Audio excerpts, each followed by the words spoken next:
brewing beer in microgravity, and asking the question, should humans even explore space?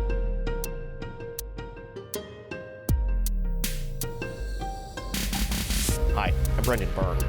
Scientists have studied how the environment of space can impact plants, humans, food, and now beer. Humans have brewed beer for thousands of years, and now researchers at the University of Florida are studying how beer yeast reacts to a space-like environment. We'll speak with Andrew McIntosh, the study's author, about how he makes a pint in microgravity. Then, an author that argues against human space exploration. Space anthropologist Savannah Mandel believes space is not truly for all, and that humans have enough issues on our home planet that we need to address. We'll speak with her about her new book, Ground Control, an argument for the end of human space exploration. That's ahead on Are We There Yet?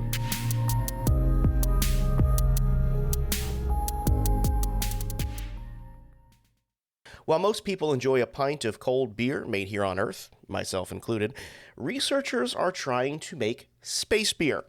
For now, the beer isn't being made in space. Researchers at the University of Florida have mimicked the environment of space to ferment beer here on Earth in a lab. The goal is to see how yeast reacts to microgravity, and if beer brews faster without earthly constraints. Here to talk more about this fermented experiment is the author of the study, Andrew McIntosh, University of Florida Associate Professor of Food Science.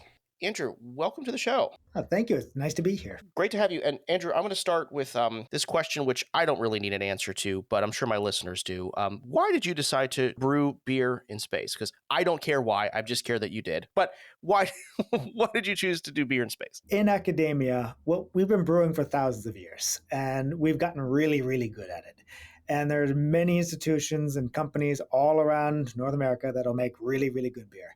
In academia, we keep trying to push the bounds of what we're doing. We understand so much, but there's still a little bit we don't know about what happens if we use this particular new raw material. What happens if we change the environment just this much? What happens if we remove gravity from the equation? We make hypotheses and we're looking to test those. We're not the first person to really make beer in space. In fact, we didn't actually send it to space. We mimicked the environment of outer space. And how did you do that? So we used a piece of equipment called a clinostat, and it is a random positioning. I'm not going to say a centrifuge because it's much slower than that. But by randomly positioning, we're able to remove the effects of gravity, especially on things that are dissolved within solution. So it's constantly moving around, much like something would be in microgravity, right? And making it so that there's no up or down from the perspective of the microorganism.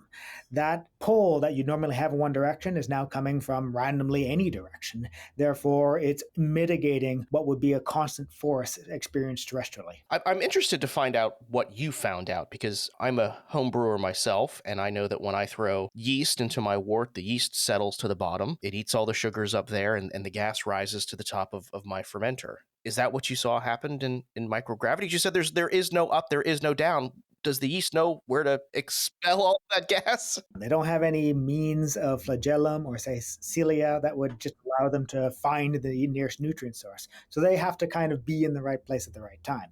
They are also very large from a microbial point of view. So if left alone, they will settle to the bottom. In a normal fermentation, like your basement, they'll make CO2. And that CO2 will rise upward through the media and will stir everything up as long as the fermentation is active and ongoing. And then at the end of fermentation, the CO2 will slow down and all of your yeast will kind of grab onto each other and fall to the bottom. That's the way that we've been doing for a long time. Now, there has been other researchers that have pushed the bounds before, and they've looked at gently stirred fermentations. They've looked at ways to keep the yeast up. And our hypothesis was that our zero gravity or microgravity follow the same trends, that by keeping the yeast artificially up in suspension for longer, they would consume the sugars more readily, resulting in a more rapid fermentation. And ultimately, we did see that. There was an increase in the overall rate of fermentation, likely because the yeast had more access to their food. What does that lead to? Is that a quicker fermentation, a more robust fermentation? What would be the benefits of that? We had a pretty good idea that that is what was going to happen with the overall rate of the fermentation. It was much faster. We have seen that. We can recreate that through other means. The other thing that we were looking for was changes to what else the yeast are doing.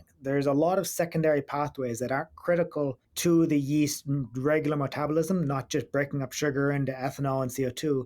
They're making esters, they're making smells, they're making things that are overall differences that are going to be perceptible to the consumer and ultimately might be useful for other applications. That's where we actually began to see some of the differences, in that when we looked at the beer afterwards, there was significantly fewer esters, kind of the compounds that yeast produce that give some of the smell and characteristics of the beer. Esters are very style dependent. If you're making a lager, less esters are a good thing. If you're making an ale or like a wheat beer, you want some of those. There's no better beer. There's just different beer for different occasions. And with the difference in the esters, we want to know why. So we looked at the genetics of the yeast from both fermentations, and we knew that ester production is primarily linked to specific genes. We have mapped the complete genome of yeast, or Saccharomyces cerevisiae. And so we can say if there's a difference, it might be due to this particular gene. And in fact, we did find a downregulation of that gene. The exact mechanism for that downregulation remains to be investigated. But this is potentially useful for better understanding in minute detail how yeast are going to behave in different environments, and may not be useful in the brewing industry. Big breweries aren't going to be jumping over themselves because I can make beer 15% faster by mimicking zero gravity. What we learn from this, how we can suppress specific gene regulation, how we can either enhance or reduce production of other compounds, are going to be useful for where else we use yeast. And yeast are utilized in biofuel, where 15% faster might be a big change to make it more economical. It might be used in a lot of food companies like Impossible Food, who use yeast to generate products that are going to go in. New flavor production, pharmaceutical production are done using genetically modified yeast, that we can take these pathways and have a better idea of how they're responding to their environment. That's why I used beer, because we've been brewing for 4,000 years now. We are really good at it, but most importantly, from my perspective, we have a good history of, we know exactly what to expect if we do this. So I can run a control, I know exactly what I should see, and now we do it on 0G, and it's, oh, something is different. Let's find out why. And that, to me, is what academia can benefit the industries. I have to ask, did you try it? How'd it taste? The clinostat is in a laboratory that tests salmonella and listeria. Oh, yeah, okay, yeah, you didn't For want to. 0G. Don't drink it. This particular one was not really on my menu. Normally, we don't make very tasty beer in our lab. The beer that we have to use, the recipe, is very boring. We don't even use hops because we're looking at so closely that if we throw in hops, all of the volatiles from the hops are going to really throw off our ability to see what the yeast is doing. So it's really boring beer. We're speaking with Andrew McIntosh. He's an associate professor at the University of Florida about experiments with yeast and microgravity. Andrew, you just mentioned how your research is maybe not be useful to brewers here on Earth, but definitely for other applications of yeast terrestrially. What could your research help with us if we're trying to brew beer in space or create other foods in space? Does this give us a better sense of how yeast is going to behave in microgravity if we want to say we're on Mars and we want to make some bread or have some yogurt?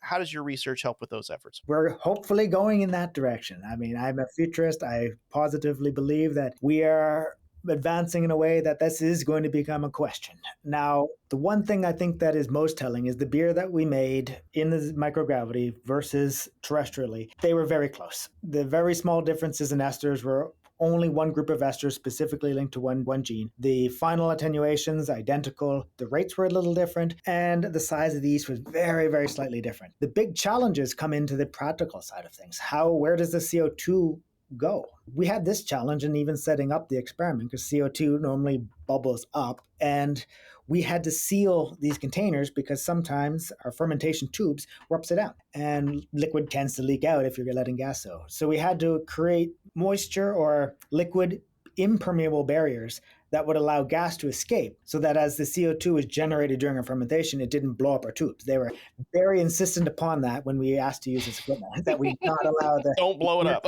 Yeah, don't blow it up, and don't spill beer all over our level 2 laboratory. What we learned is that largely our hypotheses were correct in that the rates were increased and it was following similar to slightly agitated, keeping things in suspension from a largely practical point of view.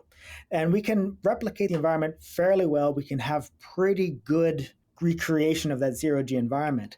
But at the end of the day, you've got to put it up into space. And experiments have been done on the International Space Station where they have fermented beer in space in partnership with some pretty big breweries. Also a good story. We did this one terrestrially. The cost was a little higher to do it on the International Space Station. We're able to look at it a bit more closely. We're able to take more measurements. We're able to have access to more equipment for each one of our subsequent measurements. So there's advantages and disadvantages to both. But at the end of the day, you got to do it up in space. And I'm a firm believer that we are going to be doing a lot of fermentation in space because it will convey some advantages, specifically around keeping microorganisms in suspension. We are going to be able to have vast volumes of the media, and we're not going to have to ship the products that are going to be necessary for our future space exploration when we're able to generate them locally, especially some of the pharmaceuticals that we may be able to make on demand. Andrew, is that the direction that your research is going? Is that the next step, to send it to space? The next step from my research is we now know that there's a difference. We want to know what the mechanism is for that difference. And knowing that there is a difference, that's a great first step. That gets us published, that gets us out there, but we need to now know why. Is it due to, and we have a few hypotheses on why this gene may have been downregulated, and we need to be able to tease that out. Sometimes knowing that something occurs is powerful, but then really understanding the mechanism by which that occurs makes it even more applicable for a wider array of industries. A good example is at the end of the fermentation, your yeast grab onto each other and they fall out as suspension. They make that nice little sediment on the bottom, and you have trillions of individual yeast cells that you can visibly see with the naked eye because they're all kind of clumped together. That clumping, it was first we understood what bridge was happening, then we understood what little lectins would grab onto what sugars on each different yeast cell. And the more that we learned, the more that we were able to take advantage of that. Because once we learned, it's sugars that they're binding to, we could put in flocculant agents and make them do that on demand. Or scavenge a specific cation, and now they can't. We can easily put in a little bit of EDTA, and yeast cannot flock. They lack the cation required to build the bridge between two yeast, and you have yeast in suspension forever. But from a practical point of view, now we can make a fixed bed yeast tube where we can coat the very long tube in yeast cells, pass wort through one end, and get beer at the other end. There's opens up new possibilities for how we even go about the phenomenon of fermentation. So my research has always been fermentation. I'm an engineer and a food scientist, and I love studying how this phenomenon works and to keep pushing the bounds a little bit. This will be more of a speculative question to end our conversation here, Andrew. In the not-so-distant future, you and I are visiting a space station ourselves. What kind of beer might we find on draft up there? And will you have a pint with me? I will certainly have a pint with you. I'm a firm believer that there is a beer for every occasion, and every beer has an occasion in which it's appropriate. If I am up in the cold depths of space, I think a Pilsner might be a You know what? And I will have one with you. Andrew McIntosh is an associate professor at the University of Florida who is doing some really cool research up there. So, Andrew, thank you so much for joining us. My pleasure. Still to come, should humans even be exploring space in the first place? And the first thing I say when people kind of jump in surprise when I mention that subtitle is I'm not opposed to unmanned space exploration, and I'm not saying we should never go to outer space. A look at the book Ground Control, an argument for the end of human space exploration. That's ahead on Are We There Yet? And if you've got an idea for a future episode of this show, or you want to join us as a guest, reach out to us. Our email is arewethereyet@cfpublic.org.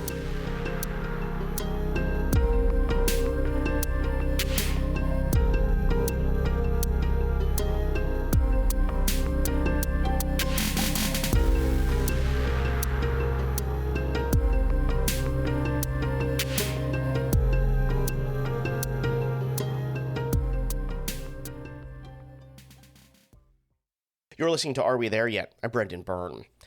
Humans have been launching into space for decades. The U.S. sent the first American into space, Alan Shepard, in 1961. Project Mercury is the name given to the nation's manned orbital spaceflight program being conducted by the National Space Administration. The project involves a continuing, broad research program. Since then, more than 600 people have left the planet. But should humans be making grand efforts to explore space and its resources when we have problems of our own here on the planet? Well, that question is explored in Savannah Mandel's book, Ground Control, an argument for the end of human space exploration. She's here to break that down now. Savannah, welcome to the show. Thank you so much for having me. So the book is Ground Control, but before we get to the book, let's chat a bit about your career and how you've gotten to this point. You've worked with dozens of space companies. You're a space anthropologist. Tell me a bit about how you got that title and what your work has encompassed. I'm an anthropologist, and I'm a traditionally trained anthropologist in the sense that I started at a BA program at the University of Florida. I was taking courses in archaeology and bioanthropology and evolutionary anthropology. I even worked in some archaeological field sites. Not a one of my course was focused on science or tech to any degree. But when it came time for me to start thinking about grad school, I sat down with an advisor for advice. And I was like, I'm really interested in science and space and sci-fi. Like, can I research that as an anthropologist? And she kind of laughed and then looked apologetic for it. I was like, I know anthropologists can research a lot of things, but I don't think they could research that. And I remember distinctly her saying, like, tickets onto the ISS are a bit out of the usual grad student's budget. And what she's referencing there is the anthropologist need to do field work and the fact that if I wanted to research space, how was I going to do field work on outer space? At the time that I was interested in this, that would have been around 2016, there were anthropologists working in space, but it was such a small group that many other anthropologists didn't even know it existed. The public certainly wasn't very aware of it. And I wasn't. And so I went away from that conversation feeling like it wasn't possible. How could I do it? And it wasn't until I started at the University College London and I just happened to come across an anthropologist who was working in the space industry that I was like, he was working with space architects. Well, I met three. There was one working with space architects. There was one working on the human body and reproduction in outer space. And there was one kind of working on like Soviet culture in space. And I was like, hang on, how are you all doing this? How is it possible? How does an anthropologist get a field site related to space? They really guided me in that direction. It's a kind of a new field of study, but a very interesting one, especially for, the topics that we cover on this program here. But I want to talk about the book. The book is called Ground Control, as I mentioned in the intro here, but the subtitle is An Argument for the End of Human Space Exploration. That's a rather controversial argument, Savannah. Can you lay the groundwork for it? Why should we not be exploring space? I mean, the first thing I say when people kind of jump in surprise when I mention that subtitle is I'm not opposed to unmanned space exploration, and I'm not saying we should never go to outer space. The book really outlines the complexities with human space exploration. It talks about the current issues with the space industry and the repercussions that are currently happening because of human space exploration and that might come from future human space exploration. And then it says, if we want to send humans to outer space, here's what we have to do. And it talks a lot about, okay, well, first, what we should do is focus on some of the more pressing issues on Earth right now, which I believe those primary issues are climate change and scarcity. And then it talks about once Earth reaches a point of stability, and also once Earth reaches this position where conversations about space are held in a way that include voices that are being left out of conversations about space. Space is a conversation that is truly a global one, and yet choices about space are being made by a small group of people and oftentimes an elite group of people. When we get to the point that conversations about space are being held in a way that engages the public and the global public, I mean, every country, at that point, we can consider human space exploration as a viable option. But we have a lot to do until we can get to that point. You bring up a few interesting things, Savannah. One of it is about cost and profit, right? And one of the main arguments you make in the book is that space exploration is about profit, that people and companies exploring space, trying to expand humanity into space, possibly use up those resources or create barriers, say, like space junk. Are you making this argument because of the commercialization of space? Is that the main reason why you see that we shouldn't be doing this in this present time? I think if we were to start arguing against space exploration and it was in the 1960s, there would be a lot of other things to factor in. I mean, America went to space in the 1950s and 60s and 70s because we were facing a pressing war and there was a lot at stake. And one might ask, okay, so what if we hadn't created the Apollo program at that time? What would have happened? But at this point in time, I find the motives that space corporations are using to send humans to space less convincing and often founded on things like just pure capitalism, for example, like space tourism. Space tourism does not seem like something we should be prioritizing when those resources could be going to some of the issues I mentioned prior, or like the increasing militarization of space right now, like the creation and development of the Space Force. Is that necessary at this point in time? Is it as necessary as it was in the 1950s and 60s? I'm not convinced. And I was in DC when it was being created. And it felt like the Space Force was being founded on xenophobia rather than true, like we are in the midst of national conflict. You're listening to Are We There Yet? I'm Brendan Byrne. We're speaking with Savannah Mandel, a PhD candidate at Virginia Tech and author of Ground Control, an argument for the end of human space exploration. Savannah, another argument you make is that we should be focusing on things like climate change. But the counter argument is that a lot of the things that we do in space can help us track climate change, can help us better understand it. And there's even some that say that there needs to be a plan in place for a backup planet for us, right? I mean, Elon Musk has founded SpaceX on that idea. Other space giants like Jeff Bezos has talked about putting these large space stations to help save the human race. Is that a good argument for doing it? Well, I'll break up what you said because I think like the first comment you made is totally valid in that to monitor climate change, we need a lot of the space objects in the sky. We need satellites and stuff like that. And this kind of goes back to, I don't have a problem with unmanned space exploration and what I would like to think in my dream world. I'd love to see a lot of those resources going towards like Artemis to be redistributed towards the space projects that, for example, are assisting climate change science. In terms of the Plan B argument, I think my current issues with it are that it feels like the people who advocate for Plan B don't have a solution for those who will be left behind on Earth, or there's sort of this sense of a lack of interest in maintenance. So rather than maintain or put as much effort as possible into maintaining Planet A, I feel like there's this effort to let go of the planet that we've harmed and just find a new one without facing the consequences of our actions. And I am concerned that not everyone will be able to go to Planet B.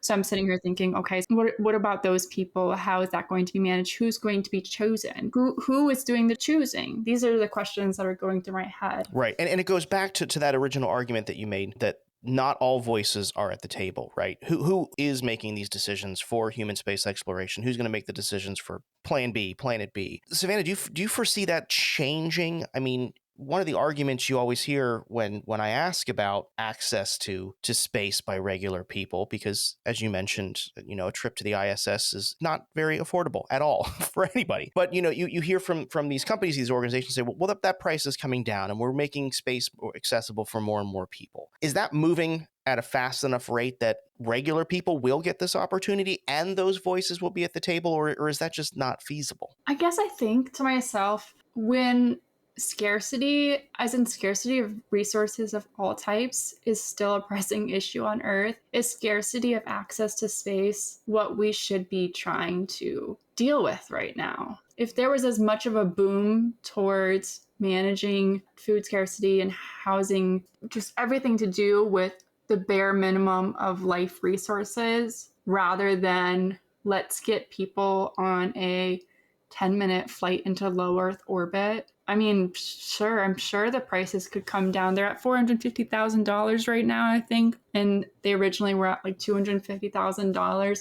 I'm sure the prices could go down if more people bought tickets.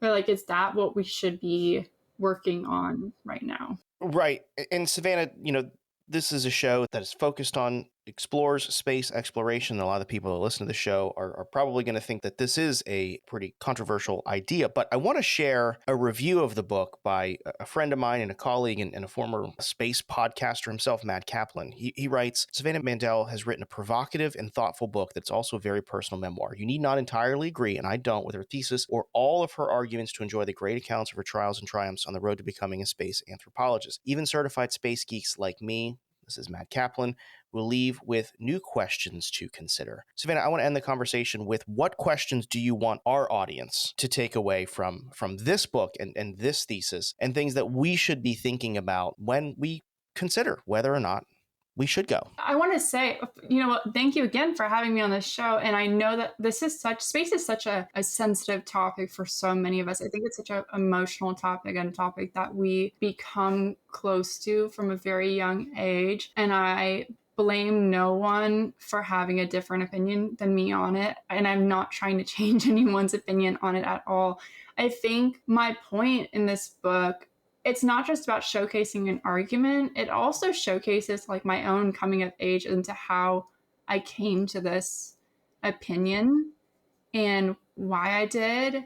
And if anything, I wanted to help all of us to just like engage with scientific and technological questions from new angles as we face them. Like no matter what our opinion is, like I want us to make sure we're like looking at these large scale scientific projects from all possible perspectives to ensure that we are going into them with the clearest head possible. And that essentially is what science is all about, right?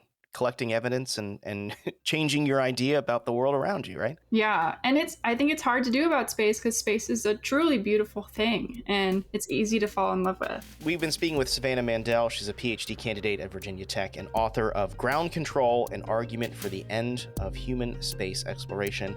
It is an intriguing and wonderful memoir and book, Savannah. Thank you so much for sharing it with us. Thank you. Thank you again for having me. That's going to do it for this week's show. If you're not already, be sure to subscribe to the show's podcast feed so you never miss an episode. Apple Podcasts, Spotify, YouTube, or wherever you get your podcasts. Stay connected with this show. Be sure to follow us on social media. You can find us on Instagram and Facebook. We're at AWTY Space. And if you got an idea for a future episode of this show, or you want to join us as a guest, reach out. Our email is arewethereyet@cfpublic.org. We've got more space coverage online. Visit cfpublic.org/space. Are We There Yet is production of Central Florida Public Media. Our producer is Marion Summerall. Editorial guidance from LaToya Dennis. Support for Are We There Yet comes from our listeners. Until next week, I'm Brendan Byrne. Thanks for listening.